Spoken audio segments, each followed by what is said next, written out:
Atenção, dentro de 5 segundos você estará ouvindo o JG Cast. 羽ばたいたら戻らないと言ってバスしたのは青い青いあの空 Salve, salve, geração de Jesus, chegando para mais um JG Cast, a nossa volta até que enfim, depois de muito tempo parado, voltando aqui com o nosso podcast. Hoje nós vamos falar sobre um assunto muito interessante, um assunto que eu creio que todos aí vocês gostam, pelo menos a gente gosta bastante. Nós vamos falar um pouco sobre o Narutinho hoje. E comigo aqui está o Thiago. Fala aí, Thiago. Datebayo, olá. Com a gente também aqui, Israel. Manda um alô, Israel. Fala, galera. E também não poderia faltar... Oxi, saiu um peido no final aí. Foi mal, vai. E também não poderia faltar o nosso caríssimo Esteban de Moraes. Fala aí. Rapaz, os caras estão na empolgação. Eu vou responder o que depois da empolgação dessa dos caras? Eu vou ficar só, e aí, pessoal? Depois de muito tempo, voltando aqui a gravar os nossos podcasts, né? Creio que agora a gente vai voltar com mais frequência para você que gosta dos podcasts do JG42. Então já curte aí, seja onde você esteja ouvindo isso aqui, se é no YouTube, se é no Spotify, se é no aplicativo aí do iPhone de podcast, já deixa aí favorita aí que a gente vai ter muitas coisas, muitos conteúdos durante essas semanas aí, então já fica ligado, né? Fica curtindo, fica estranho, né? Já fica ligado aí no JG Cast, a gente vai estar trazendo bastante novidades para vocês. E agora vamos falar um pouquinho sobre Naruto.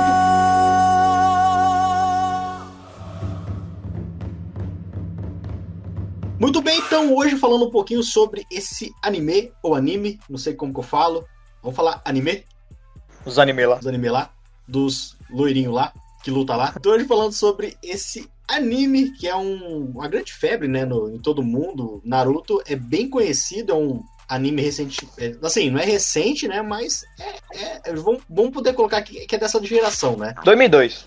Então a gente pode dizer que Naruto é dessa geração, então o anime aí, vamos colocar como novo, né, mas que conquistou o coração de muitas pessoas, principalmente por sua história e por seus muitos flashbacks. E eu quero começar com pra mim, pelo menos na minha opinião, um dos maiores personagens do anime. Se o anime não fosse chamado Naruto, seria chamado Itachi Uchiha. Que homem, senhoras e senhores. Ah não, mano, mas a história do homem é muito triste, velho. Cai entre nós aqui. É muito, é uma dor, é um peso que eu acho que é indescritível, mano, na boa. A gente já entrou em parafuso, né, mano, quando a gente tá reunido, eu já cheguei a falar várias vezes, e aí, gente, Itachi vilão ou herói? Aí os caras, anti-herói, não sei o que, umas respostas assim, vilão, outros herói, não sei o que, nem outro, umas paradas assim. Mas que personagem do Naruto que não tem uma história triste? Shikamaru Nara. A história dele é triste pra caramba. Só depois da guerra, só. Mas é triste. Mas depois da guerra. Mas é triste. Mas depois da guerra. Mas é triste. Ai, cale-se, você me deixa... Não! O Itachi, ele nasce na tristeza já, velho. Por isso que ele tem aquelas olheiras, tanto de chorar. Eu vou muito chorar. O Itachi a gente pode colocar como um dos melhores personagens do anime inteiro, né? Principalmente pra quem acompanha desde o começo, todo o arco, né, de crescimento do personagem até a gente descobrir a verdade. Porque assim, por exemplo, quando eu assisti o anime, eu já conhecia a história. Então eu já tinha tomado todos os spoilers possíveis, né? Mas eu acredito que tem pessoas que tá escutando a gente aí, ou até daqui mesmo, né, que assistiu sem conhecer a história. Então foi pego de surpresa por todos os acontecimentos, por toda a história por trás do Itachi, né? E como a gente falou aqui, é uma história bem triste, né? Mas também que ensina bastante pra gente, né? O interessante é, por exemplo, eu e o Israel, a gente começou a assistir ainda legendado, não existia dublagem, não passava na TV, não tinha encanto nenhum isso. Até porque no começo, até o Israel não me deixa mentir, a gente achou até estranho, a gente não estava acostumado a assistir anime legendado. E a gente começou e aí a gente acompanhava conforme eram legendados aqui no Brasil, né? Então a gente assistiu toda a parte do clássico, toda conforme ia tendo. Começou a passar na TV, a gente já tinha terminado o clássico. Já estava começando já a lançar episódios do Shippuden já. E aí a gente começou a assistir conforme saíam os episódios. Então pra gente foi uma surpresa muito grande. Só que quando saiu a história do Itachi mesmo, lá na frente, a gente já estava um pouco atrasado em relação aos lançamentos dos episódios. Então, alguma coisa, algum spoilerzinho de leve a gente pegou, mas não muita coisa. Então foi um tapa na cara mesmo. Quando a gente começou...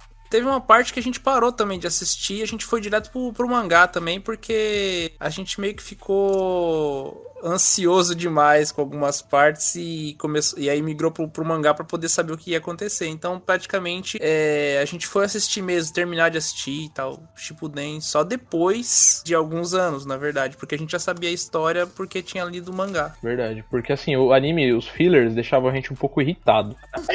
Quem não? Compensação, depois que eu voltei a assistir, que eu já sabia, né, o final do mangá e tudo mais, mas que eu iria ver algumas coisas na animação, né, tanto a luta do Jiraiya aqui, que é um personagem que eu queria destacar futuramente, aí depois a gente falar do Itachi, uma luta que é muito melhor no anime do que no mangá. O mangá, obviamente, é muito mais simplório, é muito mais rápida, são poucas páginas, mas no anime ficou uma dinâmica muito maior. Quando eu voltei pra ver, né, no anime, eu gostei das partes fillers, porque elas foram complementares, né, principalmente a respeito desses personagens mesmo, como o próprio Sasuke, o próprio Itachi, algumas coisas que no mangá não deixa muito claro e só mencionam uma vez ou outra, entendeu? Isso que é interessante. É a minha experiência com Itachi Uchiha, ou Uchiha Itachi da Folha. Cara, eu lembro quando eu sou um pouquinho mais novo que os meninos, então eu já peguei Naruto ali quando ele tava passando na TV aberta, né, no canal do... Ali, mas eu era muito criança, né, eu não cheguei a assistir todo, mas eu já conhecia ali o Itachi, Orochimaru, mas nunca tinha me encantado. E quando eu peguei pra assistir um anime, no começo do anime, chegou até conversei com o Estevam e com o Israel, eu falei, cara, qual que é a motivação do cara ter... dizimado a própria família? Qual que era a motivação dele? E eu falava, aquilo pra mim não fazia sentido, entende? Aquilo pra mim não conseguia entrar na minha cabeça. E o Steve falou assim pra mim, pra ele não me dar spoiler, ele só queria medir o poder dele. Falou assim, jeito, eu falei, não é possível, não pode um negócio desse, só queria medir o poder dele. Não vai dar. Não, pra você ver, tem uma coisa que é bem interessante, que, cara, a primeira vez que a gente viu no clássico, aquela parte que o Itachi volta a buscar o Naruto, e aí tem o flashback do Sasuke, né, da infância do Sasuke, como que foi. Cara, quando ele mata os tios dele, assim, por mais que os tios dele tenham uma parte muito pequena na parte que eles conversam com o Sasuke, né, tal, que você vai ser um grande Uchiha também e tal. A parte que eles morrem, que ele tem o flashback lá do Tsuki no Yomi lá, dá um troço muito ruim, cara. Como é que ele conseguiu matar os próprios familiares, matou os próprios pais, matou crianças, sabe? Aí você fica, ele é o vilãozão mesmo, ele não presta, ele é um cara que não tem escrúpulo, ele não tem limite, sabe? E aí, eu acho que o impacto maior de tudo isso, apesar de você ver ele como vilão, é fácil você ver ele como vilão. Ele matou todo mundo, ele esculachou mesmo, é isso que ele queria. Mas o impacto vem depois quando você descobre a verdade sobre tudo isso. E aí você fica pensando, cara, como é que tava o psicológico desse cara na hora que ele fez tudo isso? Uma criança, né, mano? Como é que você consegue, cara? Você conseguiria fazer por um bem, digamos, abre aspas aí, um bem maior, fazer o que ele fez? Cara, e daí vem a discussão. Até onde ir, entendeu? Porque assim, ele fez aquilo por um propósito, né? Você que não assistiu o anime, tá caindo de paraquedas aqui, vai ter spoiler, então não culpe a gente. Não culpe a gente depois. Se você não assistiu Naruto, faz uma maratona aí, assiste tudo. Depois que a gente entende a motivação dele, tudo por trás, né? Vê que o cara pensou lá na frente, né? O cara planejou até o corvo dentro do cara pra sair o corvo. É um negócio de doido. Um visionário. É um visionário. É um visionário, um cara à frente do seu tempo. Mas até onde ir, né? Aí vem a discussão, né? Primeiro, os fins justificam os meios e até onde ir para cumprir aquilo que está proposto a nós. A opinião que eu penso a respeito do que eles fizeram, eu não concordo. Cara, eu não concordo com o terceiro Hokage. Não concordo que aquilo ali seria a melhor solução para o impasse que eles estavam tendo com os Uchiha. Porque eu penso o seguinte, apesar de ser uma solução, abre aspas, uma aspas gigante aí, a mais prática e a última consequência, eu acho que vale a pena tentar a paz até o limite, entendeu? Tentar, de alguma forma, algum acordo pra chegar. Eu entendo que o que Itachi fez foi por um bem maior, né? Pra ele tentar salvar a maioria da vila, mas eu não acho que o sacrifício que ele tenha feito deveria ter sido feito. Eu acho que é um sacrifício muito grande pra se pedir a alguma pessoa. Eu penso o seguinte, assim, aplicando a nossa vida, né? A gente tem coisas que nós desejamos buscar, coisas que realmente, se nós não fizermos, a nossa vida pode entrar num caos e tudo mais. Mas, considerando que a Bíblia fala que a única coisa que nós devemos levar até as últimas consequências é o viver para Cristo, né? Acho que é a única coisa assim que nós devemos realmente, a única coisa que poderia nos fazer ter que abdicar da nossa família, ter que abdicar do convívio da sociedade, ter que abdicar das nossas vontades, dos nossos planos, inclusive de casamento, inclusive de filhos, de pais, de irmãos. A única coisa que a Bíblia nos dá a liberdade de buscar com os fins justificam os meios é o Evangelho, porque é algo que não existe negociação, é algo que, se for necessário, você vai ter que ir até onde é possível, por causa dele, né? Mas no demais da nossa vida, todas as outras situações, considerando que pode dar o caos, pode dar errado, pode dar um monte de coisa, nós não devemos levar em consideração que os fins justificam os meios. A gente tem que fazer por onde até o máximo do nosso alcance. Se deu errado, amém. Mas pelo menos eu penso que o sacrifício do Itachi não deveria ter acontecido. Mas poderia ter explodido uma guerra? Poderia. Mas mesmo assim ainda haveria uma pequena chance de conseguir uma negociação, um meio termo e a paz. E aí ninguém precisaria ter morrido. Porque isso causou sofrimento não só no próprio Itachi, como no irmão dele. Causou sofrimento em muitas pessoas por causa disso. Trauma, né, mano? Então, olha como é que foi destruída a vida de um jovem, como é que foi destruída a relação de irmãos, como é que isso aconteceu por conta de um... Eu tenho pra mim que é uma desistência do terceiro Hokage. Ele não teve discernimento pra saber conciliar o desejo sanguinário dos Uchiha por independência, liberdade e liderança. E ele também não soube dar também com a segurança da vida. Ele colocou a segurança de uns acima da segurança dos outros. E eu acho que isso foi injusto.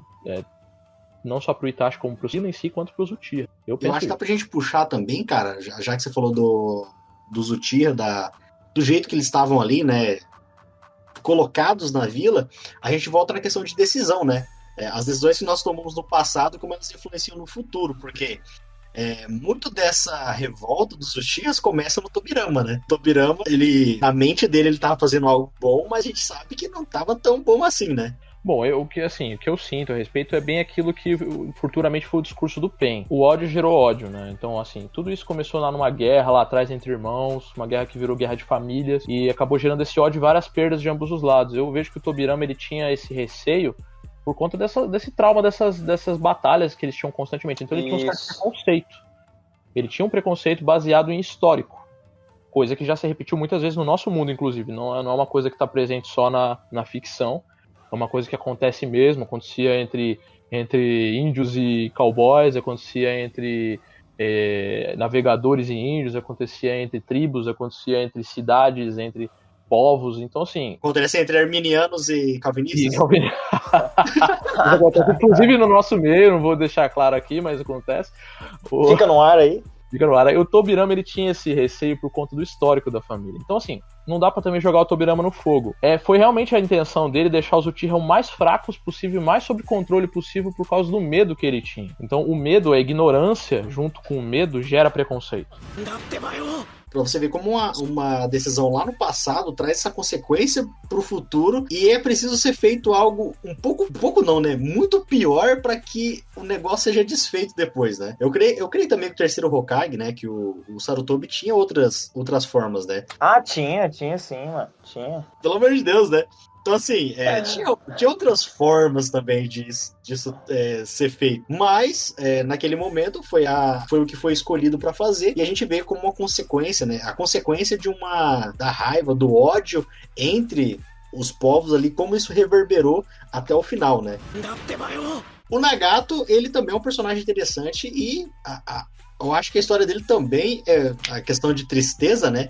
É que o Naruto podia ser um anime da tristeza, né? Pior que eu tô pensando agora aqui, bicho. Tirando a Sakura, cara, eu acho que de resto... Cara, eu acho que ele poderia ser o anime da superação também. Tantos personagens que eles tiveram que superar tantas coisas e carregar tantos pesos e mesmo assim ainda conseguir seguindo em frente, cara. Eu acho que mais do que a tristeza, eu acho que a gente vê muito exemplo de superação. Praticamente todos os personagens, eles passam pelo arco dramático de superação, né? Uns mais, outros menos, mas todos eles passam por essa questão de superação. A gente pode listar aqui o Guy, o Lee, o Rock Lee. Então, assim, são personagens que venceram muitas coisas por acreditar em algo, né? Eles acreditavam que eles poderiam ser os maiores ninja sem ninjutsu, sem genjutsu, somente com taijutsu, e eles provaram isso.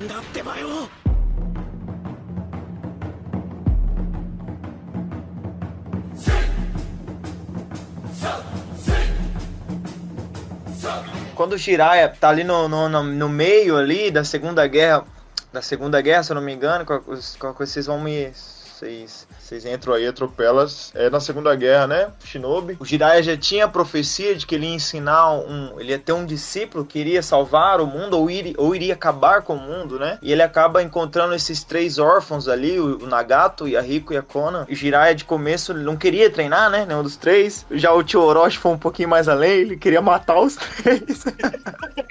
A partir do momento que o Jiraiya vê o Rinnegan, né, do Nagato, ali, né, já nessa altura, o Nagato tinha perdido os pais no meio da guerra ali, por causa da guerra, a Megakuri tinha virado um campo de batalha, né, nesse caminho aí foi negado pão pra ele, né, uns dizem que o grande vilão do anime é o cara que negou o pão pro Nagato. Maldito cara do pão. E triste, horrendo, e ele encontrou esse tipo de porto seguro nos amigos, né, na Konan e no Yahiko, né, até ele ser manipulado pelo Obito. Depois ocorre mais desgraça ainda na vida do Nagato, eles são cercados ali pelo Hanzo e pelo Danzo, que ódio desses dois, e o Yahiko acaba se jogando, né, na Kunai do próprio Nagato, e ali eu acho que vira tudo, né, pro Nagato. Você sabe que eu sempre, desde sempre, em todas as coisas que a gente assiste, eu sempre sou mais fã dos vilões. Mas eu queria destacar que, por exemplo, em relação à superação e ao Nagato especificamente, é interessante você ver nesse anime que ele fala da superação dos personagens principais, é claro, sim, mas ao mesmo tempo, mesmo os vilões, quando são explicados, quando mostra a história deles, você entende o porquê eles chegaram onde chegaram. E é igual eu falei pro Israel, no dia que a gente tava assistindo a luta do Nagato com o Jiraiya, tudo, a gente tava conversando. Falei, cara, eu não posso dizer pra mim mesmo que eu não tomaria a mesma postura que ele. Porque, de certa forma, aquilo que ele dizia fazia sentido pra história que ele teve, pra vida que ele teve. Então, o anime em si, os personagens, tanto os vilões quanto os mocinhos, eles foram apresentados a problemas gigantescos de abandono, de isolamento, de serem vitimizados, de serem hostilizados. E alguns deles tomaram uma postura diferente. Então eu creio que o foco maior pra gente entender tanto vilões quanto mocinhos nessa história, tanto o Itachi, como a gente já falou, o Nagato em si, tanto o Jiraiya mesmo, o próprio Naruto, é a gente vê que não é a circunstância que define aquilo que você vai ser, mas é a sua postura e a sua decisão mediante a circunstância que você é colocado. Porque o Naruto e o Nagato tiveram uma história muito semelhante.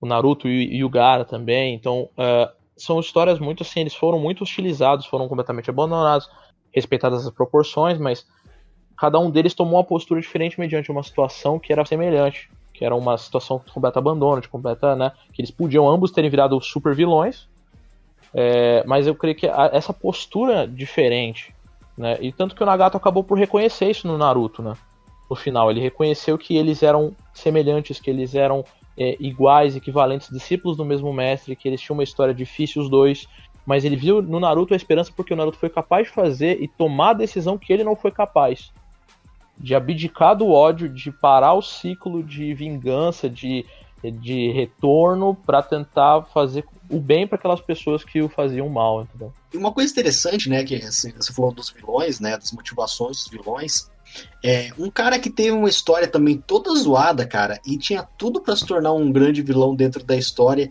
e na verdade ele nunca nem flertou com isso, né? Eu creio que é o Kakashi, né, cara? A gente for ver a gente for pegar alguém, né? Alguém, né? Alguém, né? Engraçado, né, mano? Ele nunca nem chegou perto, realmente, velho, quando você fala. Ele até dá um discurso pro Sasuke ali, um pouquinho antes do Sasuke sair da vila, né? Ali que o ódio, a vingança do Sasuke não ia levar em lugar nenhum, né? Antes, bem pouquinho antes mesmo, assim, do Sasuke sair da vila, né? Ele acorrenta não, ele amarra o Sasuke na árvore, né? Não sei se vocês lembram dessa cena, lembra? Eu até vi um meme, cara, sobre isso aí. Que isso foi depois da luta dele com o Naruto, né? Aí, tipo assim, em cima tá como alguns pais são, aí tá o Sasuke, o Kakashi amarrando o Sasuke na árvore pra dar uma lição de moral, aí aparece o Jiraiya só olhando pro Naruto, tá ligado? E o Naruto baixando a cabeça. É verdade, é verdade. O Sasuke até chega a falar pro Kakashi, mas e se alguém te arrancasse todas as pessoas que você amou, seu pai, sua mãe, não sei o que lá, e o Kakashi até fala pra ele, todos esses que você falou, eles já estão mortos. É engraçado isso, porque aconteceu tanta desgraça na vida do Kakashi, que ele não chegou a cogitar, e ele nem... Quer dizer, não sei se ele chegou a cogitar, né? Ele não chegou nem a flertar com essa parada de pô, o mundo é mau, e as pessoas do mundo são más, e tem que acabar o mundo, igual o Nagato. Porque, querendo ou não, o Nagato perdeu a fé. Jiraiya desde sempre pregou pela paz. E o Nagato acabou perdendo isso. E o Kakashi não, sempre acreditou. Uma coisa que eu tenho a dizer sobre o Kakashi. Eu penso que assim, não é que ele tenha flertado com isso. Mas se você vê pelo histórico do Kanino lá, né, de ter descumprido as regras, tudo. O Kakashi, na época que ele tava no time ali da Rin do Obito, o Obito deu uma lição de moral nele porque ele tava no extremo de seguir as regras. Então assim, ele não tava nem aí pra sacrificar amigos em prol de cumprir a missão por conta do trauma que ele tinha em relação ao pai dele, né? De o pai dele ser aquele que descumpriu as regras, aquele que foi contra as ordens, né? E acho que o fato também dele ter encontrado o pai dele morto. Mas assim, ele tava naquele extremo fanatismo, aquele mundinho fechado de cumprir regras. Isso, de certa forma, vamos colocar em termos, não diferenciava ele tanto de um vilão. Entendeu? Porque alguns ninjas, por exemplo, os ninjas do som, os ninjas da areia, que quando atacaram Konoha, eles eram vilões naquele momento, mas eles estavam cumprindo ordens. Então, assim, isso de certa forma coloca o Kakashi como vilão na própria aldeia da Folha. Coloca ele como alguém que estava só focado na missão e não ligava pra mais ninguém. Ele estava focado na ordem que ele recebia, naquilo que ele tinha que fazer, não, claro, óbvio, por culpa dele, né, mas por um trauma. Mas eu creio que aquele ponto de ignição, aquele ponto onde o Bito deu aquela lição nele, que depois ele até repete lá pro Naruto, né, e pro Sasuke, que aqueles que abandonam os amigos são piores que o lixo e tal. E repete pro Obito ainda, né? Exatamente. Ele joga ali o revés do Uno ali de volta pro Obito. Aquele foi o ponto em que o Kakashi se tornou o Kakashi que a gente conhece. Eu acho que aquele período, aquele limbo entre a morte do pai dele e a morte do Obito foi um período que ele muito provavelmente se tornaria assim, talvez um vilão, um cara frio, um cara calculista, um cara que não ligava pra ninguém, um cara sanguinário. Então eu creio que se ele continuasse naquela vibe, ele se tornaria alguém realmente muito cruel. E muito provavelmente, talvez possivelmente, ele acabasse se tornando contra a vila. Não descarto essa hipótese. Mas aquele ponto da perda do amigo, aquele ponto da lição de moral, dele ter tomado uma lição de moral de alguém que ele não dava moral nenhuma. Que era o Obito, o cara mais fraco, o cara que não era, entendeu? E aí aquilo ali despertar nele, aí acabou fazendo ele se tornar o Kakashi que a gente conhece. Mas naquele limbo ali, ele ainda tinha a possibilidade sim de se tornar o vilão. É como eu disse, a sensação do Naruto em si, do anime, é a postura que se toma em relação à situação. Às vezes as situações da nossa vida acabam transformando o que nós somos o resto da vida, né? E tem que ter alguém com discurso no jutsu pra poder transformar a gente de volta, né?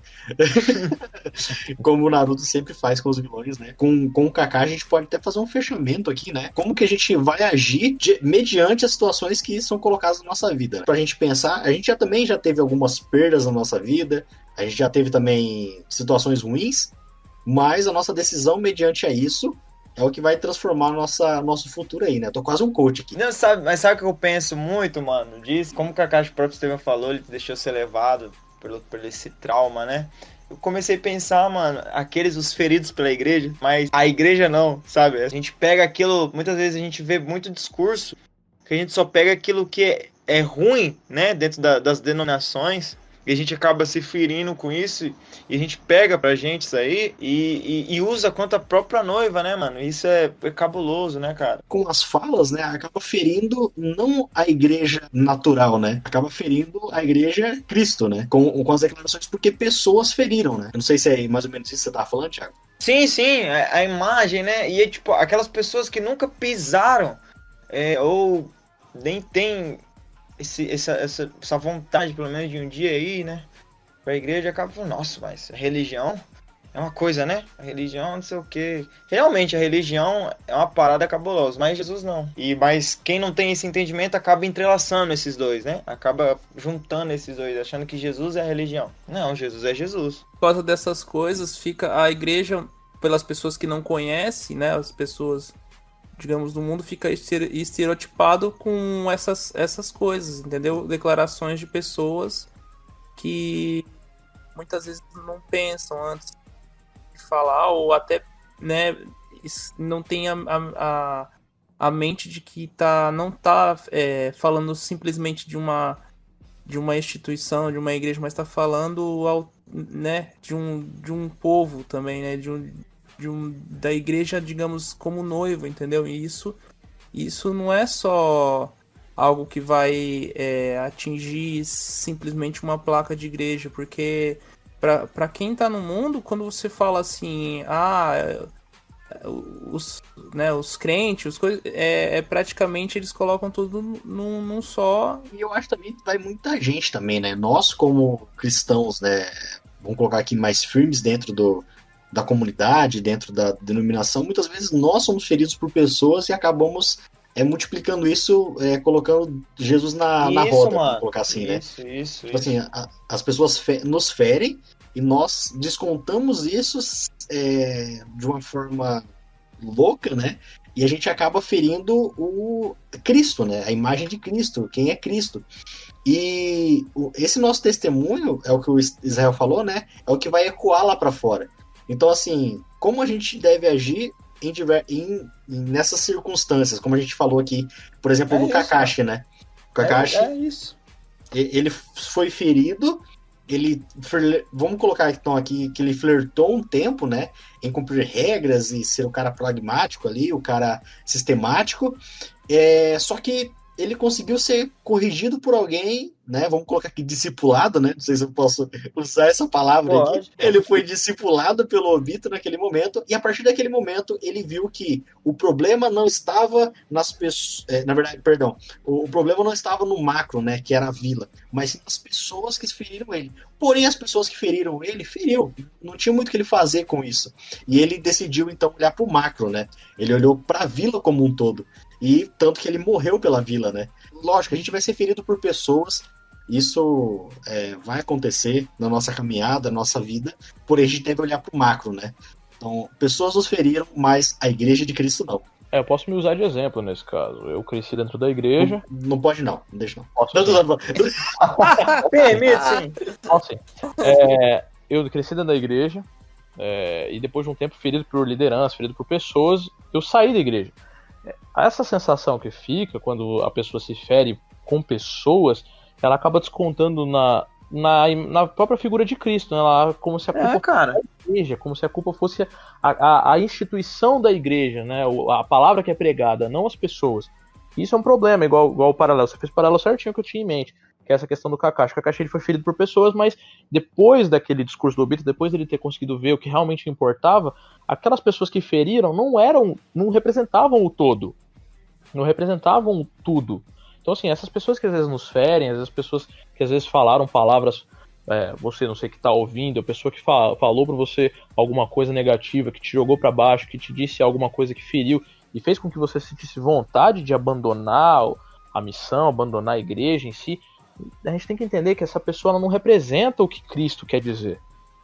Cristo ele não precisa que pessoas falem o que ele está pensando, ele tem a palavra para isso. Ele tem a Bíblia para isso. E se não está na Bíblia, mano, precisa acreditar. Vai na Bíblia. A Bíblia fala a verdade sobre quem a gente é, sobre o que nós devemos fazer, onde nós devemos ir, e quem verdadeiramente a igreja é e quem Cristo é.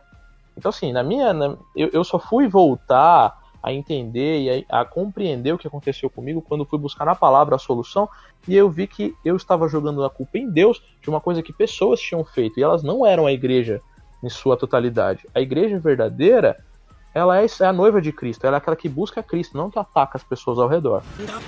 E só pra mim fechar esse pensamento, mano, talvez você que esteja nos ouvindo aqui, né, nunca tenha assistido Naruto, ou já assistiu, ou vai assistir.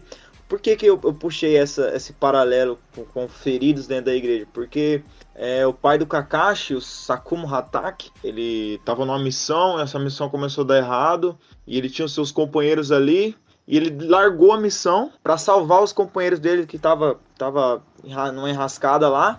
E no final de tudo, depois que ele salvou os caras, esses próprios caras, mais outras pessoas, começaram a falar mal dele, começaram a dizer coisas a respeito dele, e tipo assim, foram os próprios caras que foi salvo por ele, e falaram mal, e logo depois o Sakumo se suicida e tal, uma história bem triste assim, mas... E o Kakashi poderia olhar para aquilo e falar, cara, os próprios ninjas dessa vila que eu moro, dessa vila que eu cresci, eu vou me revoltar, vou virar um Kenin, vou falar mal de Konoha, sabe? Porque a gente vê muito isso, né? A gente vê muito essas pessoas que saem... Vou dar indireta pro Hokage no Facebook. Mano.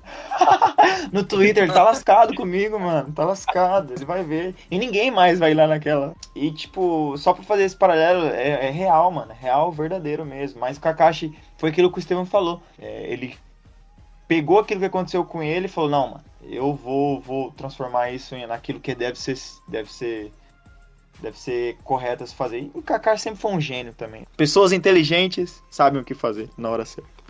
É isso aí. Com essa frase aí, eu acho que vou até encerrar aqui o podcast. Já passamos a mensagem, abraço, boa noite pra você. Mas eu acho que, resumidamente, o que a gente pode entender e tirar disso pra nossa vida é que, como o Victor falou, não são as circunstâncias que definem quem somos. A nossa postura em relação às circunstâncias define como nós seremos. Então, se a gente pegar diversos exemplos, a gente pode simplesmente perder a fé, a gente pode simplesmente olhar para as circunstâncias e se voltar contra as pessoas que nos fizeram mal, mas nós temos que entender que essas pessoas elas não representam o macro. Elas não representam Cristo em si, tudo que ele é. O que ele é está na palavra. A gente tem que tomar nas nossas mãos a responsabilidade das nossas vidas e ter a postura correta mediante as circunstâncias para que a gente venha vencer. Não adianta a gente só se vitimizar, olhar para nós e falar, eu sou um coitado. Não, você é um servo de Deus, você é um filho de Deus, alguém que foi escolhido para vencer. Então, pessoal, esse foi mais um JG Cash aí, falando um pouquinho sobre os personagens de Naruto, né? A gente falou dos personagens, esqueceu até do Naruto, né? Tava muito bom. Mas vamos fazer outros aí com outros personagens. Coloque depois aí nos comentários, vai lá no nosso Instagram, JG42Oficial, e coloca também, né, que personagem que você gostaria que nós falássemos mais aqui, qual outros assuntos, qual outros animes, filmes, e a gente vai estar falando aqui no nosso podcast. Não esqueça de curtir as nossas páginas aí no Facebook, no Instagram, JG42Oficial, nosso canal no YouTube, também JG42, e o nosso podcast favorito, ele aí já baixa, já compartilha com a sua tia, com a sua avó, com o seu papagaio, cachorro, periquito, todo mundo, para ouvir essa palavra. Eu espero que vocês tenham gostado desse podcast. Pessoal aqui, muito obrigado por ter participado com a gente. Valeu, galera. Tamo junto. Galera. Tchau, gente. E dá até baiô. Jesus é a geração 42 e nós somos a geração de Jesus. Fica com Deus, abraço, até mais. Falou!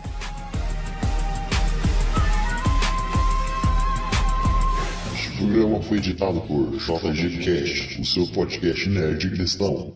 Tchau, pessoal. E não se esqueçam, né? Lembre-se sempre, Jesus é... Eita, tem que engasgar aqui. Oi. Oi, oi, oi. Ai, ai.